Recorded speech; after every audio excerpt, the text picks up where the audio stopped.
The internet is in flames, the timeline is scorched, and Twitter, whew, it's giving war zone. Kendrick Lamar, the Pulitzer-winning prophet of Compton, just did the unthinkable. Out of nowhere, without a single warning shot, K-Dot broke his monk-like silence to drop what might be the most surgical strike hip-hop has seen since Ether. And his target? None other than the Game, his own LA brethren. Or so we thought. Screenshots are flying. Reddit threads are bursting. Spaces are lit with fans crying, "No, not Kendrick and Game." But it's happening, and it's ugly.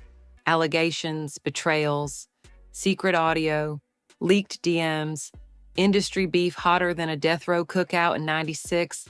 And the wildest part, Kendrick might have been holding this venom in for over a decade, from cryptic lyrics and blurred-out photos to what fans are calling a calculated takedown. This ain't just rap beef. It's personal. Fans are calling it Shakespearean. The streets are whispering, it's given setup. Emotions ran high, loyalty was tested, and now the rap world is forced to pick a side. But here's the thing, everything ain't what it seems. Because deep beneath the surface is a twisted backstory of envy, missed deals, studio sabotage, and a betrayal so cold, even Suge Knight would have said, "That's too far, blood." Disclaimer, what you're about to hear is a dramatized retelling. Some scenes are fictionalized based on rumors, speculation, and unconfirmed reports. But trust us, by the end of this, you'll never look at Kendrick or Game the same way again. Here's what really happened. They say every king has a traitor in his court, and in Kendrick Lamar's kingdom, that snake might just wear Chuck Taylors and claim to be the face of the West. This ain't no friendly jab. This is deeper. This is betrayal written in blood and wrapped in decades of silence. It all started with a beat, one session, one moment in a dim-lit studio in Carson, California, back when TD was still just initials on a broken mic. Sources say Kendrick was invited to the session by Top Dog himself. Also present that night, Jayceon Taylor. The Game. Loud, confident, already known in the industry, pacing the booth like he owned the place. Allegedly, the two vibed at first. Game even offered Kendrick a verse on a secret track, tentatively titled Crenshaw Kings. According to one engineer who spoke under anonymity, Game was impressed but low-key intimidated. Game heard Kendrick rap, the engineer said. And he ain't say much after that, just nodded. But the vibe changed like he knew something had shifted. Fast forward a few weeks, and that song never saw the light of day. But what's wild? Kendrick's vocals were allegedly removed, wiped, erased like he was never there. No explanation, no callback, just gone. And fans always wondered why, despite both rep and lay, we never got a real collab. Sure, Game would name drop Kendrick in interviews, say stuff like "that's Lil Bro," but Kendrick, silence, calculated, cold, distant. But the silence broke on a random Monday night when Kendrick posted a short audio clip to his close friend's story. Only 15 seconds, no visuals, just a raspy voice spitting the line, "I broke bread with a coward who tried to clip my wings in my own city." Within minutes, fans were screen recording, reposting, dissecting. Who was the coward? What did he mean by wings? And why now? It wasn't long before a leaked screenshot hit Twitter, allegedly from a private group chat titled Cali Cartel. The message read, "Game mad 'cause K-Dot wouldn't do the verse, but back in '09, he left him off on purpose. Loyalty my ass." Emotions ran high. Some fans called cap. Others started digging. And then the internet did what it does best, connected the dots. They pulled up an old clip from Big Boy's neighborhood in 2011. Game said, "Kendrick dope, man. Real talent. I see him as next." Sounds friendly, right? But freeze the tape and look close. The way he smirks, the eye roll, the subtle shade. Fans were like, nah, he was never genuine. And it gets crazier. A mysterious Reddit user named WestGhost77 posted what they claim was audio from a shelved 2010 studio session. grainy, distorted, but you can hear a voice that sounds a whole lot like Kendrick saying, "Game trying a little bro me, but this pen's sharper than his envy." Some say it's fake. Others swear it's real. But it added gasoline to the fire. A few days later, things went nuclear. A diss track leaked, not from Kendrick, but from someone close to him. A rising Compton artist named Lil Prophet dropped a track called Family Feud, where he raps, "Ogs turned ops, mad 'cause the student blew past the block." But here's the catch. Lil Prophet is Kendrick's cousin. Now it's personal. Game responded with a now-deleted Insta post. A photo of him holding a Kendrick CD with the caption, "Funny how the ones you fed become the hungriest snakes." And fans couldn't believe it. The streets were talking. Barbershops were buzzing. Twitter spaces lit up with thousands screaming over each other. Some defended Game, saying he gave Kendrick shine when nobody knew him. Others said, nah, he used him, tried to control him. And in the middle of this chaos, a new twist. A voicemail leaked. Allegedly recorded in 2013, the message was left on Punch from TDE's phone. The voice? Allegedly, Game's. The words, "Yo, tell your lil homie he better remember who opened that door for him. Ain't no love in this if he forget where he came from." Punch never responded publicly, but days after that voicemail hit the net, Kendrick posted a cryptic tweet, just one word, "Noted." The tension was thick, like La Smog in August. The industry watched in silence. No interviews, no statements. But behind the scenes, all hell was breaking loose. According to sources close to TDE, there was a meeting, private, no phones allowed, allegedly held in a hidden studio compound in Malibu. Present, Kendrick, Punch, Dave Free, and 2 unnamed lawyers. The topic? A vault of unreleased Kendrick tracks recorded between 2009 and 2014, and one track in particular, a never-before-heard cut allegedly titled Reaper's Note, was the reason everyone was stressed. That song, insiders say, is the nuclear button. He aired everything, said the source. Names, dates, motives. It's not even a diss. It's a damn diary entry with receipts. But Kendrick hadn't released it. Not yet. Instead, he played the waiting game. While fans and media speculated, he stayed quiet until he didn't. At a pop-up in downtown LA, Kendrick made an unannounced appearance. No cameras, no security, just him in a hoodie and slides. According to fans present, he stood on a bench, looked around at the crowd, and said, "Loyalty only works when it ain't one-sided." Then he dipped. No explanation, no context. Just dropped the mic and left. By now, even the most casual fans knew this wasn't promo. This was war. Meanwhile, the Game posted a series of erratic tweets. One read, "Don't let the poet fool you. Sometimes the quiet ones throw the dirtiest stones." And then he did something no one expected. He went live, sitting in a low-lit room, bottle in hand, eyes low. He started venting. "I ain't never hated on Kendrick," he said. "I showed him love. Brought him around real ones. But you gotta ask yourself, why he never shouted me out like that?" The comments went wild. Some people begged him to stop. Others egged him on. And then he said it. "I got something that'll end all this fake loyalty talk." The screen went black, and within the hour, a file started circulating online, allegedly from an old hard drive, titled Reaper Rough V2. It was a Kendrick track, not polished, raw, unmastered. But the bars, deadly. And that's where everything broke wide open. The leaked track spread like wildfire. It wasn't even on Spotify or Apple Music, just raw audio passed around through Telegram channels, Twitter DMs, and Reddit links that kept getting deleted. But it was too late. The internet had it. And once people heard the first bar, they knew this wasn't just rap. This was revenge, served over a beat colder than December in Compton. The track opened with Kendrick whispering, "When the city you love buries your name in silence, the grave don't need no shovel." And then it dropped, 3 minutes and 42 seconds of venom. Kendrick didn't name names, but the clues were louder than a gunshot in a church. He rapped about a rapper who took credit for passes he never threw, who blocked calls to Dre, and who warned execs to stall out the project with the poet from Section 80. One line had the whole internet spiraling.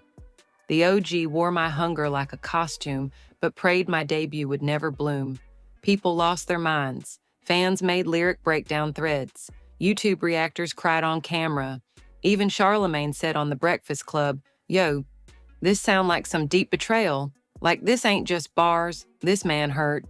Meanwhile, Game stayed quiet. Too quiet. Until the next morning, he posted a black and white photo of himself and Kendrick from 2009, standing outside a studio, both smiling. The caption? "Every rose that grows from concrete forgets the soil it came from." But this time, nobody bought the poetic act. Fans were tired. And Kendrick, he wasn't done. A new clip leaked. This time, a voice memo allegedly sent from Kendrick to Punch in 2012. He says, "They keep trying to pair me with Game like it's some torch passing moment, but he never passed me nothing. He blocked more doors than he opened." Again, not confirmed, not verified. But the voice, it was him, and it sounded angry. Not the cool, calm Kendrick we know. This was raw, emotional, wounded. And then came the twist no one expected. A former TDE intern named Mari jumped into the storm on Twitter, posting a thread titled, "The Real Reason Kendrick Don't Mess with Game." In it, she claimed that during a 2011 studio session, Game pulled Kendrick aside and allegedly said, "If you sign with Dre, you ain't family no more." Mari said Kendrick didn't respond, just stared, and then walked out. Again, fans debated it. But as usual, the internet believes what it wants. And the tide was turning, the streets. They sided with Kendrick. The narrative was shifting. Game went from OG giving flowers to bitter vet throwing shade. But then Game made his move, a surprise freestyle on LA Leakers. He walked into the booth with a hoodie over his head and fire in his eyes.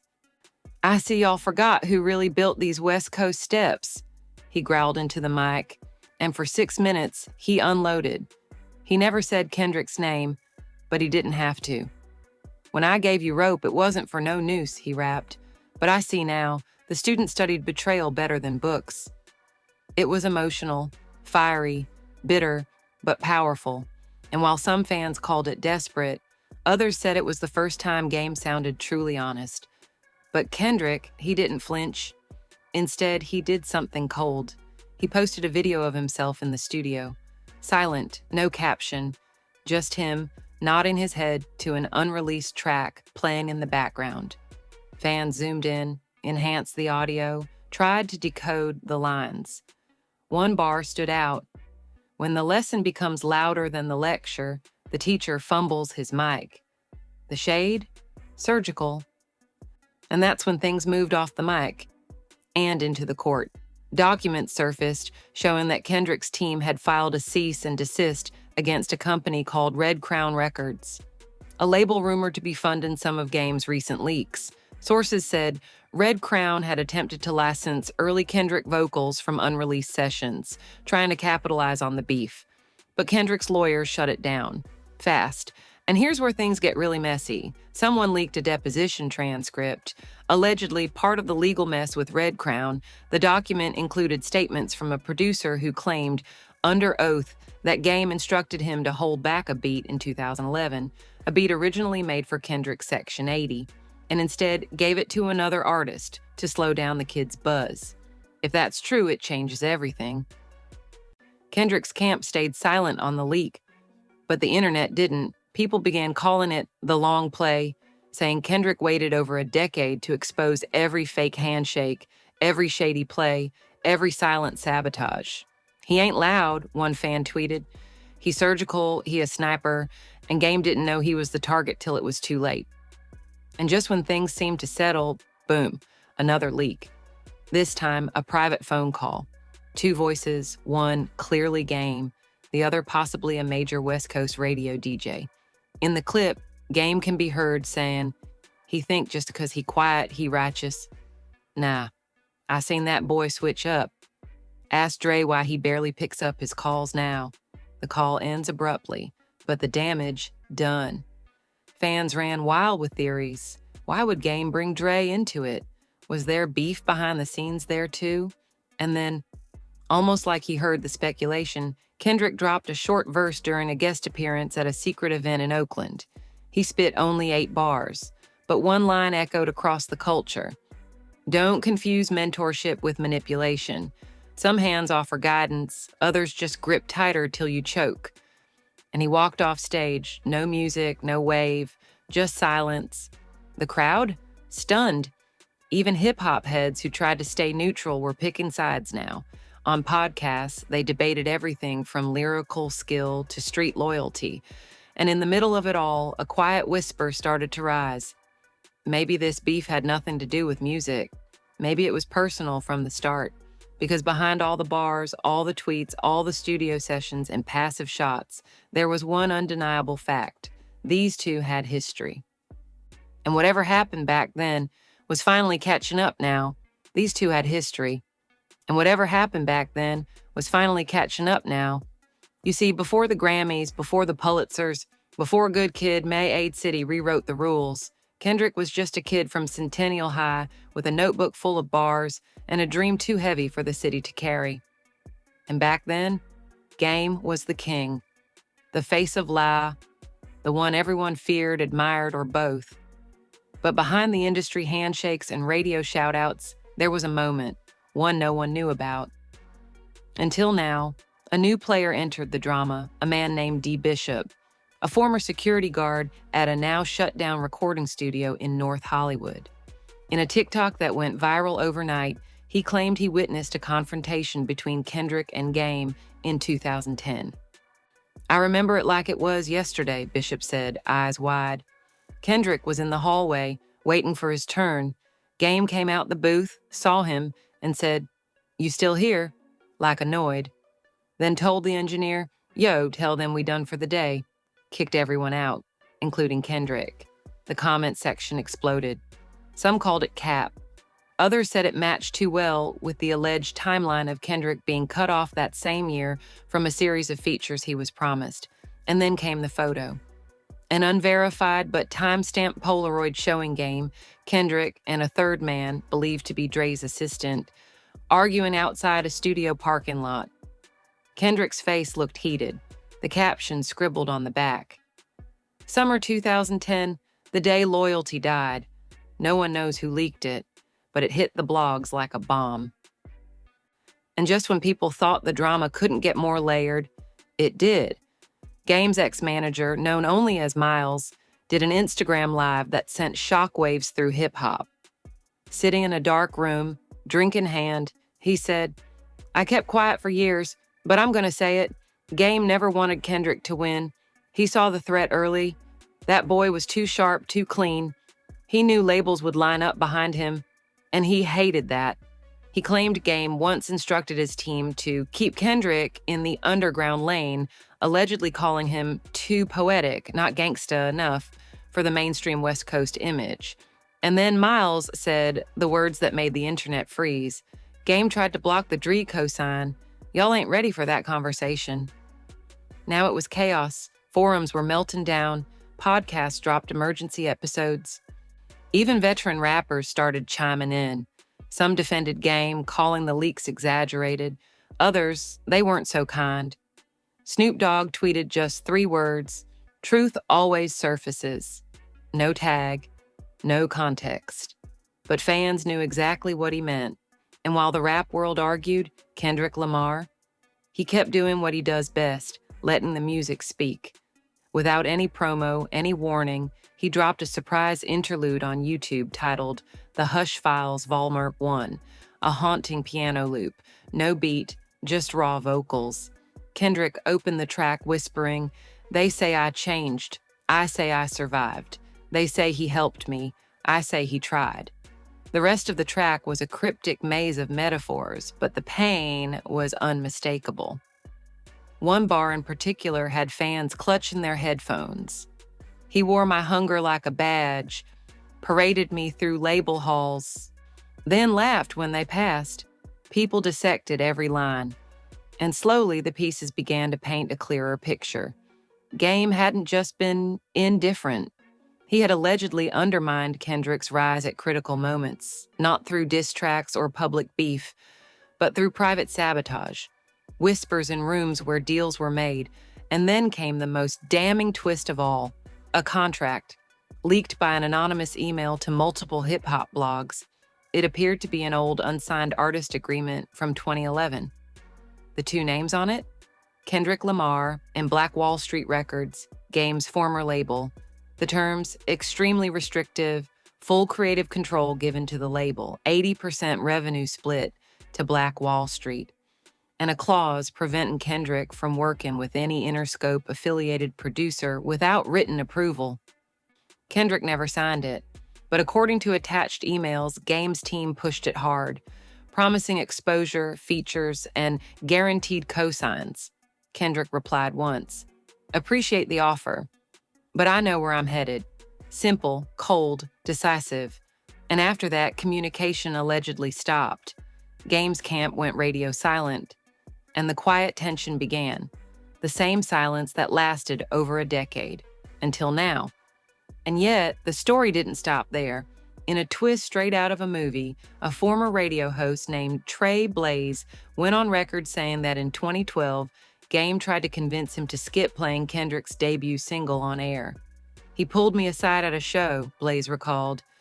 "Said, 'You sure you want to push that soft-spoken kid? Real La Sound ain't that.'" Blaze ignored him. Played the record. That record? The Recipe with Dr. Dre. And the rest was history. The fans rallied harder than ever. Timelines flooded with the hashtag #YouHatchKendrick was never little bro. Creators dropped timelines, receipts, and fan-made documentaries exposing every point of tension between the two. And as the digital war raged, real-world tension started creeping in. A mural of Kendrick in Compton was defaced. Fraud poets spray-painted across his face. Hours later, it was painted over by fans, replaced with the word truth. And in the middle of this storm, Game announced a pop-up concert in LA. But here's where it got weird. Flyers for the event listed surprise West Coast guests. And behind the scenes, promoters claimed Game reached out to multiple OG rappers, asking them to show face, as if to remind the world where his loyalty still lived. But none showed.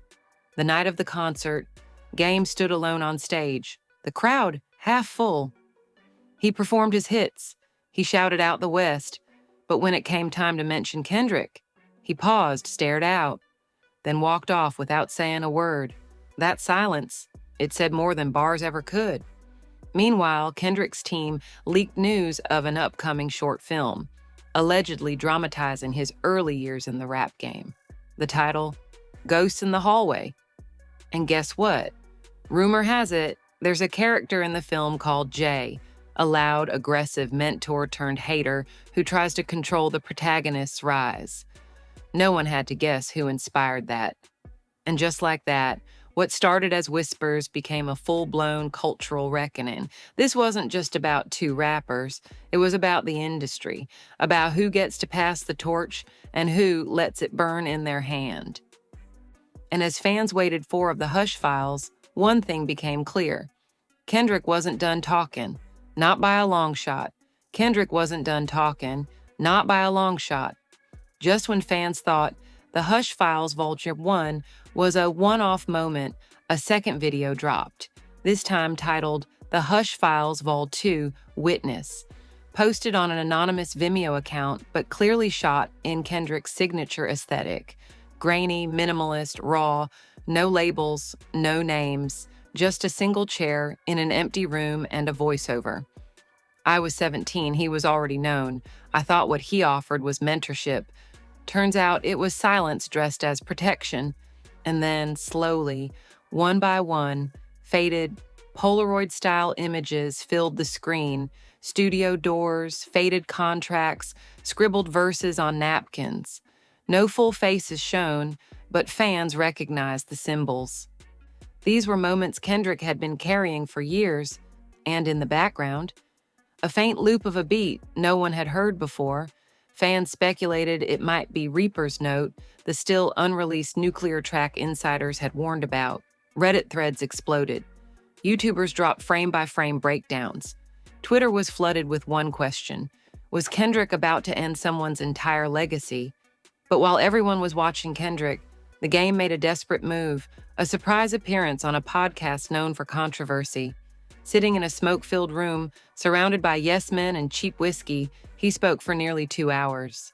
And in those 2 hours, he denied everything. He said there was no hate, that Kendrick was sensitive, misremembering history, and being used as a puppet by people trying to turn the culture against him. But the most shocking thing he said, "You know what? Drop the damn track. I dare you." He challenged Kendrick, publicly, live. And Kendrick, he responded the only way he knows how. Less than 48 hours later, at midnight, a new track appeared on SoundCloud under the alias Poet War 13. No name, no artwork, no promo, but the voice, undeniably Kendrick. The track was called Memoir, and it was unlike anything fans had ever heard from him. No beat, no hook, just spoken word over ambient noise. He spoke directly, not in metaphors, not in riddles. "You pushed me in rooms to perform while you whispered to gatekeepers I wasn't ready. You told me loyalty meant silence, but never told me who you were loyal to. You said this city had one king. I said it could have many, and that's when you turned." Every word was a bullet, not shouted, whispered, with surgical precision. And midway through the track, the most haunting line landed: "You wanted a shadow, not a brother." Fans were stunned. People cried on live streams.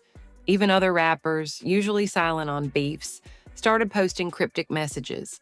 Isaiah Rashad posted a broken chain emoji. Joey Badass tweeted, "Real always rises." Even J. Cole, who rarely comments on anything controversial, reposted a fan-made edit of Kendrick's image with the words "Truth" over titles. The wave was unstoppable. And then radio silence, no more posts from Kendrick, no more tweets, no more leaks. The storm had passed, but the damage, irreversible. The game's upcoming tour quietly lost 2 sponsors. A rumored collab with a major streaming platform was pulled. And worst of all, his legacy was being questioned in the court of public opinion. He was no longer the OG who passed the torch. He was now being seen as the man who tried to extinguish a flame before it ever had a chance to grow. And yet, some fans still defended him. They pointed out his early cosigns, his mentions in interviews, his past features with TEE artists. They said the narrative was twisted, but for every tweet defending him, there were 10 more, sharing receipts, leaks, contracts, and voicemails painting a different picture. And through it all, Kendrick stayed quiet. Until one final moment. A week after Memoir, Kendrick attended a charity event in South Lay. No press, no entourage, just him and a few local kids. Someone captured a brief clip on their phone, Kendrick sitting on a bench talking softly to a teenager who asked, "How do you know who's real?" Kendrick smiled, looked away, then said, "Real ones don't announce they're real, they just move different." And that was it. No performance, no speech, just that line. Fans took it as confirmation. The saga was over. The truth had been told. The silence finally broken. But behind the scenes, something else was stirring. Rumors began to spread that Kendrick had recorded an entire short film trilogy, loosely based on his rise and the hidden battles he fought along the way. Insiders say the final chapter would fictionalize a conversation that never happened, a confrontation between the poet and the king. A what if, a fantasy, but also a message that sometimes closure doesn't come in real life. Sometimes you create it through art. And that's what Kendrick was doing, rewriting history in a way the industry couldn't delete this time. No more shadows. No more whispers. Just the truth, raw, bleeding, and finally heard. And as the City of Angels tried to process it all, one question echoed through every hallway. every studio, every street corner. What happens when the student surpasses the master and exposes the mask he once admired? Only time will tell if the scars left behind will ever heal. But one thing's for sure, nothing in the West Coast rap game will ever be the same again. And just like that, it's done. Kendrick Lamar didn't drop a diss track. He dropped a legacy shift. A decade-long silence cracked open with poetry, pain, and surgical precision. He didn't scream. He didn't rant. He just revealed everything. And what we thought was brotherhood was a battleground dressed in respect. The game, once the gatekeeper of LA, now finds himself on trial in the court of public opinion. The fans are split. The culture is watching. And the streets are still talking. Barbershops buzzing, group chats going crazy. It's given betrayal. It's given final straw. It's given, this ain't over. But here's the thing. Did Kendrick expose the game? Or did he finally expose the industry's silent war against quiet greatness? Was this revenge or release? And what about that unreleased track? Reaper's Note. Is it still in the vault? Will he ever drop it? Or is that final bullet saved for someone or something even bigger? Only one man knows. So now we turn to you. Do you think this whole thing was real? Was Kendrick really holding back all these years? Or is it all a setup? A calculated drama meant to flip the spotlight? And most importantly, who's next? Drop your theories in the comments. We want to hear everything, the wild takes, the receipts, the hot predictions, no filter. And if you want us to dive deeper into the fallout, the hidden players, and what Kendrick might be planning next, smash that like button, subscribe for more explosive stories, and don't forget to ring that bell, because in the world of hip-hop, loyalty fades, but drama never dies.